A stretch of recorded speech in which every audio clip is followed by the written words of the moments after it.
Bago po natin simulan ang bidyong ito ay nais ko po kayong batiin ng isang mapagpalang araw para sa ating lahat, at shout out po sa lahat ng bumubuo ng Team Calling Up lalong-lalo na kay Calling Up Rab.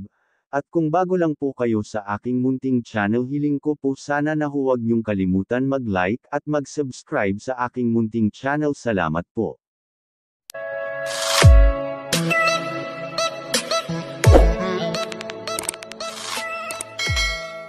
Sa video natin ngayon ay pag-usapan po natin ang mga naganap sa meet and greet ng Team Calling Up sa Tamar Park, Hong Kong.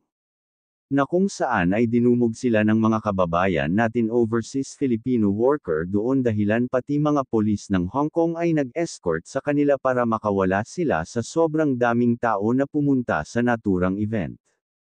At may kantahan pa na naganap na kung saan ay kumanta po ang ating idolong si Kuya Jomar, at habang kumakanta siya ay bigla niyang siningit at katagang Carla My Love. At paulit-ulit niya po itong sinisigaw, dahilan na ang lahat ng mga anden ay sumigaw na rin ng pangalan ni Carla. Grabe talaga ang kilig ng mga kababayan nating mga overseas Filipino worker sa tambalan ng ating idolong Kuya Jomar at Carla.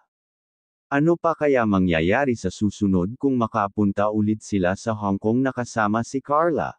Malamang hindi lang ganon kadami ang pupunta, siguro double pa ang crowd na dadalo.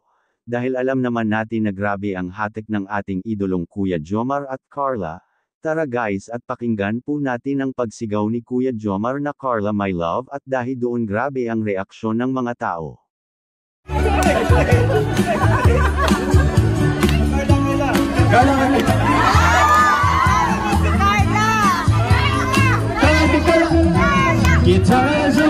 O mga Calling Up, ano masasabi nyo sa video natin ngayong? Comment down below, at pag-usapan natin yan sa susunod na video.